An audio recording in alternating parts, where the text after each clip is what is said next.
Al-Habib Muhammad bin Alawi bin Abbas Al-Maliki, muhaddits, ya, muhaddits. Memang dia bukan sekedar alim, bukan sekedar pintar, tapi juga orang atau dari mana saya dengan datang ziarah, berkunjung, silaturahim kepada beliau, itu selalu diamplopin sama beliau. Satu anak dikasih salam 300 real. Ini ada surat dari si bulan, nanti tolong titipin.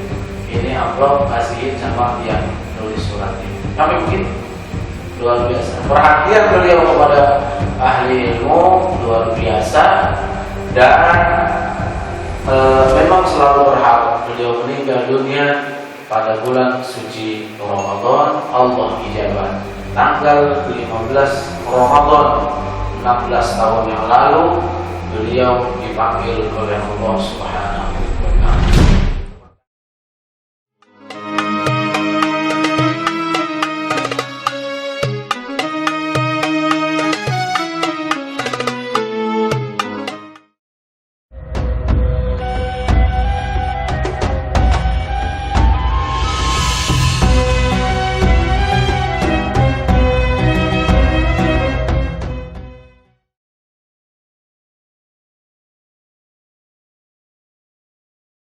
Al-Habib Muhammad bin Alawi bin Abbas Al-Maliki, beberapa majelis beliau tahu diri. Ini menjadi ibrah buat kita, bahwa di saat kita berada pada satu komunitas yang mereka adalah mayoritas dari paham kita, maka di saat kita ada di tengah-tengah mereka, kita harus tunduk kepada mayoritas itu, meskipun kita jadi tuan rumahnya. Paham kan? Beliau adalah penganut mazhab Maliki, namun karena di pesantrennya banyak anak-anak Indonesia yang menganut mazhab Imam Syafi'i, enggak mentang-mentang beliau tuan rumah, beliau pimpinan pesantren, kemudian selalu beliau ngimamin. Enggak. Beliau selalu mendahulukan dan memerintahkan santri-santrinya untuk menjadi imam. Beliau ada di belakang. Kenapa sebabnya? Karena yang pertama, beliau tahu diri. Jamaah saya di belakang ini bukan semuanya penganut Maliki, tetapi Syafi'i. Ya. Bukan kayak orang sekarang, ya, baru bisa baca kulhu sama kul doang. Kadang-kadang ada komat udah ada di belakang posisi imam. Kalau terlihat imamnya nggak ada, dia main maju aja. Nah, ini banyak nih sekarang nih, maju jadi imam, takbir nggak baca basmalah lagi di jalan. Langsung Alhamdulillahi Rabbil Alamin. Banyak kan itu? Banyak kan? Kata dia, ono di Mekah kagak pakai basmalah. Kalau mau baca basmalahnya sir, jangan di Indonesia, atau jangan di komunitas yang mayoritas baca basmalah jahar. Nah, kalau dia mau bacanya sir, ya udah turun-turun dia aja bacanya. Ini seakan mereka ingin menguasai masjid orang-orang kita. Contoh, Al-Habib Muhammad bin Alawi bin Abbas Al-Maliki, muhaddits, ya, muhaddits. Banyak hafal hadis. Di rumahnya nggak mau jadi imam. Itu satu sisi, dan sisi lain ada beberapa pertimbangannya. Nah, beliau sangat cinta, demen banget baca sholawat. Setiap tamu-tamu yang datang beliau bikin majelis. Kata santrinya, Abuya itu pengen setiap majelis yang beliau adakan bil barokah, ngambil keberkahan, selalu baca maulid, meskipun cuma satu pasal dibaca. Yang penting dibaca maulid. Ya, munsyid seluruh Indonesia kumpul di rumahnya. Jadi di rumahnya di Rusyaifah itu, di saat apalagi lagi musim haji, banyak tamu-tamu dari berbagai negara kumpul di rumah beliau. Banyak qasidah, ada yang ceramah, segala macam. Yang qori, ngaji qori, ya. Dan alhamdulillah saya dua kali sempat ketemu beliau, dan memang beliau bukan sekedar alim, bukan sekedar pintar, tapi juga orang kaya, ya.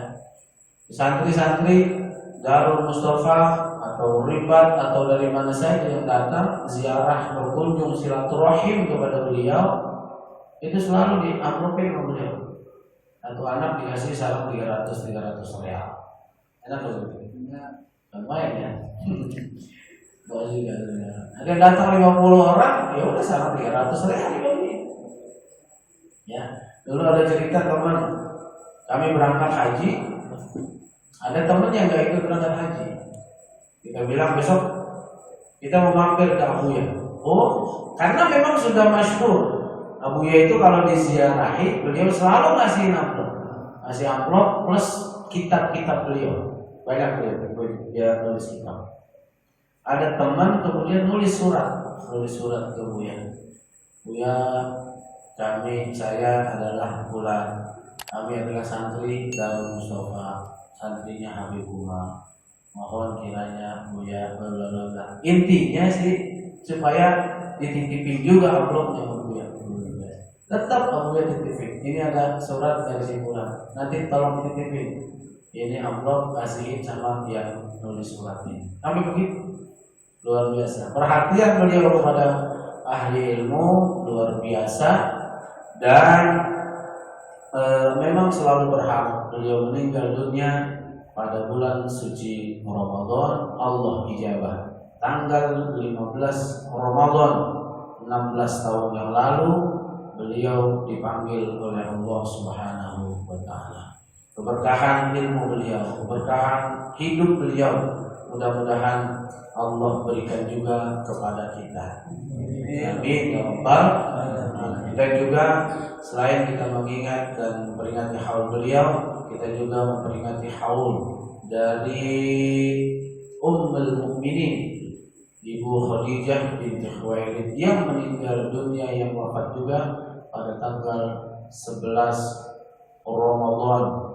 Ya, mudah-mudahan pengorbanan yang beliau telah berikan untuk perjuangan dakwah Islam akan diterima oleh Allah Subhanahu wa taala, dan kita juga yang mengingat beliau, keberkahannya akan kembali kepada kita dan keluarga kita. Dan juga pada tanggal 17 Ramadan terjadi kejadian yang luar biasa, syuhada Badar, ya, pertolongan Allah Subhanahu wa taala. Kam min fi'atin qalilatin ghalabat fi'atan katsiratan biiznillah. Kelompok yang kecil tapi bisa memenangkan, ya, mengalahkan kelompok yang besar dengan izin Allah Subhanahu wa taala. In tastaghithuna rabbakum fastajib.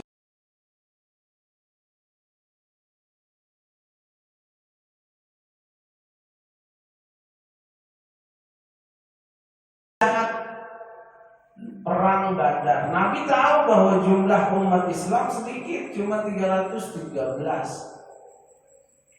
Ya.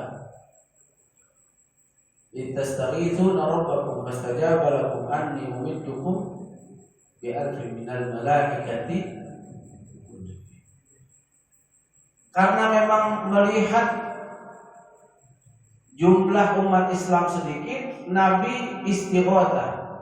Intastaghithuna, Nabi istighatsah minta kepada Allah Subhanahu wa taala, terus minta pertolongan. Ya Allah, jumlah yang sedikit ini tolong dimenangkan.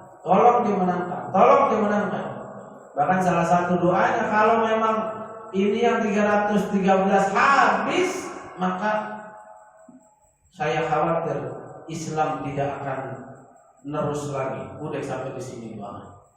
Maka Allah Allah ijabah doa dari Nabi Muhammad SAW dengan menurunkan bala bantuannya, malaikatnya diturunkan untuk membela perang Badar yang pada akhirnya cuman beberapa sahabat Rasul SAW saja yang gugur di medan peperangan, dan pada akhirnya perang Badar pun dimenangi oleh kaum muslimin.